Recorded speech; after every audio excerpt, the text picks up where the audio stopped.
건선이라는 병에 대해서 어느 정도 예전에는 이런 질환들에 대해서 저희들이 환자분들한테 이거는 건선이에요 라고 말하고 무조건 이 약을 쓰세요, 이 약을 드세요 이렇게만 이야기하고 치료를 했었습니다.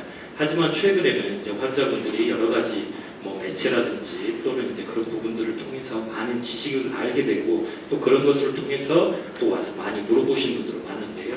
사실은 이제 이 건선이라는 질환은 만성 질환이기 때문에 사실 뭐 며칠 치료한다 해서 완치가 되는 그런 질환은 절대로 아닙니다.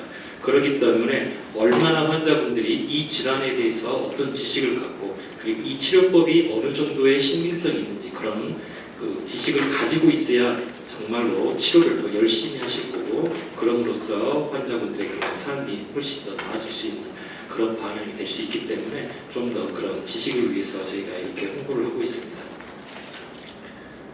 예, 건선이란 병은 되게 이제 우리가 말할 때 말을 꺼내 버짐선, 옴선이라고 해서 그렇게 표현을 합니다. 그래서 마른 버짐이라고 생각하시면 될 것 같아요. 건선.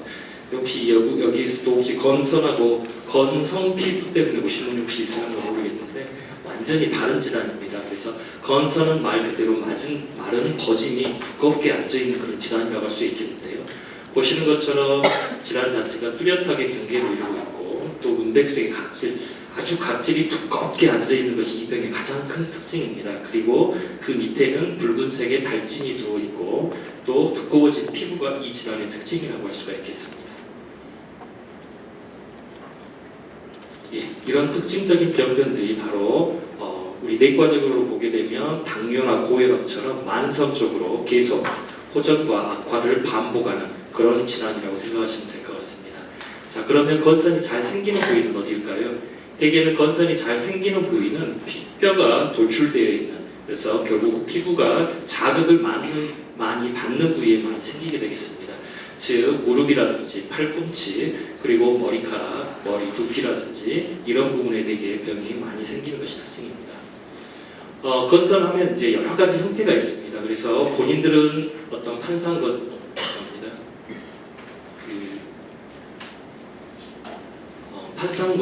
또는 물방울건선 이거 하나를 가지고 있는데 다음에는 다른 부위에 또 생겼네, 이상한 형태가 다시 생겼네 이렇게 이야기하시는 분들이 있습니다. 보시는 것처럼 건선은 다양한 형태가 있습니다. 그래서 판상건선, 우리가 흔히 가장 흔하게 생기는 두꺼운 각질이 앉아있는 이런 건선이 있겠고요. 또 그 다음으로 많은 것이 이제 물방울 건선이라 해서 말 그대로 건선이 아주 작게 생기는 겁니다. 그래서 물방울 모양처럼 아주 작은 5mm 이하의 아주 작은 병변이 생기는 것을 물방울 건선이고 또 홍피성 건선이라 해서 빨갛게 보이는 건선 그리고 농포 건선이라 해서 피부에 농이 생기는 그런 건선들이 있는데 이와 같은 한 번 판상 건선은 영원한 판상 건선이 아닙니다. 그래서 판상 건선이 있었던 분이 물방울 건선으로 나중에 바뀔 수도 있고요. 또 농포 건선으로 바뀔 수도 있고 반대로 뭐 물방울 건선이 다시 판상 건선이나 농포 건선으로 옮겨갈 수도 있는 겁니다. 그래서 나는 예전에 이런 형태였는데 이번에는 뭐 다른 게 같네 하면서 다른 질환 아니냐고 찾아오시는 분도 가끔 있습니다. 근데 그렇지 않습니다. 건선이라는 형태는 다양한 형태로 아주 돌아가면서 발생할 수 있다는 것이 특징입니다. 말씀드린 것처럼 물방울 건선은 건선 병변이 아까 말한 두꺼운 각질이 붉은 병변 위에 앉아있는 형태가 아주 작게 생기는 물방울 형태로 아주 작게 생기는 건선이라고 할 수 있고 이 병의 특징적이라고 한다면 주로 이제 목감기하고 많이 연관이 됩니다. 그래서 목감기가 생기신 분 환자에서 이런 병변이 생기는 경우가 의외로 많습니다. 또 이렇게 물방울 건선이 있으신 분들은 약간의 좀 다른 건선하고 약간 형태가 차이가 있는데 이제 예부적으로 봤을 때 물방울 건선이 있으신 분들은 이후에도 목감기에 걸리기만 하면 이 물방울 건선이 생기시는 분도 있고요. 첫 번째. 두 번째는 물방울 건선이 이제 시작으로 다른 판상 건선으로 가는 그런 환자분들이 두 번째로 있고 세 번째로는 이런 물방울 건선이 그냥 일회성으로 잠깐 감기에 걸렸을 때 한 번 생기고 그 뒤로는 안 생기는 그런 형태가 있을 수 있습니다. 그래서 물방울 건선의 특징이라면 다른 판상 건선과 달리 여러 가지 경과 과정을 가질 수 있다는 것이 하나의 특징이라고 할 수가 있겠습니다. 어떻게 보면 건선 질환의 여러 가지 형태 중에서 가장 심한 형태라고 할 수 있을 것 같습니다. 그래서 말 그대로 정신 농포성 건선이라고 해서 전신에 농이 생기는 겁니다. 보시는 환자처럼. 것처럼 전신에가 농이 발생해서 이런 환자분 같은 경우에는 전신질환, 즉 열이 난다든가 또는 백혈구가 많이 증가된다거나 그런 현상까지 같이 동반되기 때문에 뭐 잘못할 경우에는 이런 환자분 가끔 사망하는 그런 경우도 있다고 합니다. 하지만 이제 그렇게 흔하게 발생하지 않는 질환이기 뿐이기 때문에 크게 걱정하실 일은 없을 것 같습니다. 자, 이런 농포 건선이 전신에만 생기는 게 아니라 이렇게 국소적으로 손바닥과 발바닥에만 생기시는 분도 있습니다. 그래서 대개 우리 이런 질환을 가지고 병원에 가면 뭐 함포진이라고 이야기하시는 분들 꽤 많습니다. 그래서 손발에 땀이 많이 나신 분이 물집이 생기는 함포진이다라고 이야기하시는 분들이 있는데 처음에는 그렇게 진단을 내리신 분도 이후에 경과를 보게 되면 나중에 이런 용이 생기는 농포 건선이라는 것이 밝혀지는 경우도 의외로 많습니다. 그래서 손발에만 이렇게 생기는 농포 건선도 있다는 것을 알고 계시면 좋을 것 같습니다. 자, 건선이 있으신 분들이 또 특징 중에 하나가 바로 손톱에 건선이 똑같이 생긴다는 겁니다. 그래서 손톱 모양이 아주 두꺼워지고 갈라지고 꼭 마치 그 곰팡이 우리가 손톱 무좀이나 발톱 무좀인 것처럼 보이시는 분들이 의외로 많거든요. 그래서 이런 질환 때문에 뭐 곰팡이 약을 뭐 몇 개월간 드셨는데 아무 호전이 없었어요라고 오신 분도 있습니다. 그 이유가 우리 몸에가 건선병변이 있으면 건선을 먼저 생각해 볼 수 있는데 의외로 또 몸에 건선이 없으면서 손발톱에만 이런 현상이 있는 분도 가끔 있기 때문에 대개는 이제 곰팡이 질환으로 혼동할 수도 있습니다. 하지만 곰팡이 질환하고는 아예 완전히 다른 질환이고요. 여러 전신 질환이 생겼을 때 이런 손톱 병변에도 건선병변이 생길 수가 있습니다. 대개 진단 당시에 한 절반 정도, 한 50% 정도가 이런 손톱 건선이 있으신 분도 있다는 보고도 있습니다. 자, 그러면 대표적으로 우리 피부과에서 나오는 만성 질환이라고 할 수가 있는 건선 그리고 아토피 피부염이 있습니다. 자, 두 질환 다 어떻게 보면 피부과적으로는 대표적인 질환이고 또 만성적인 경과 과정을 밟는 질환이라고 할 수 있는데요. 자, 건선은 약간의 차이가 있습니다. 주로 어른들에서 많이 생기는 거고 반대로 아토피 피부염은 어린이에서 많이 생깁니다. 잘 생기는 부위도 뼈가 튀어나와 있는 팔꿈치나 무릎, 반대로 아토피는 팔 오금이나 오금 부위에 많이 생기고 있습니다. 건선은 두꺼운 각질, 아토피 피부염은 진물이나 그 이후에 이제 피부도 약간 두꺼워질 수 있는데요. 대개 건선은 명확한 경계, 아토피 피부염은 그렇지 않은 경우가 있습니다. 대개 아토피 피부염은 성인기에 생기진 않습니다. 그래서 아토피 피부염 환자분들이 가끔 오셨다 아토피 아니에요 성인분들 이런 분들이 오셔가지고 이야기하시는 분들이 있는데 성인기에 아토피 피부염이 시작하지는 절대로 않습니다. 그래서 아토피 피부염은 바로 어린 애들 때부터 시작해서 그것이 차근차근 진행이 돼서 오는 거기 때문에 연세가 드시거나 아니면 성인들이 있어서 갑자기 내가 뭐가 생겼으니까 아토피 아니에요 라고 오시는 분이 있는데 절대로 그건 아토피가 아닙니다.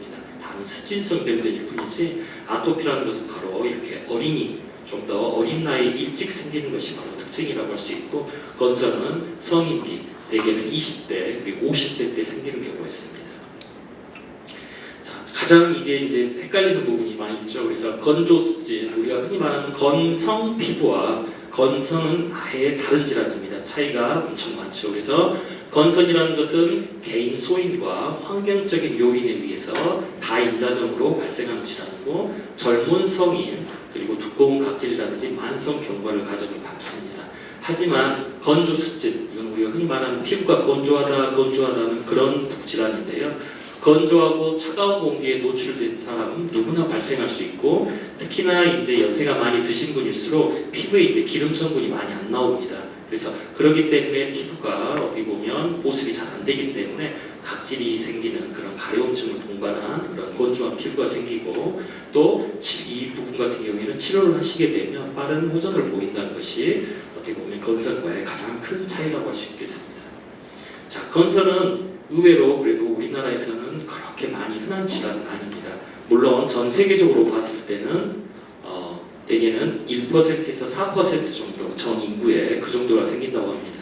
이렇게 적도를 기준으로 해서 위도를 봤을 때 위로 올라갈수록 위도가 더 높아질수록 발생 빈도는 좀 높다고 합니다.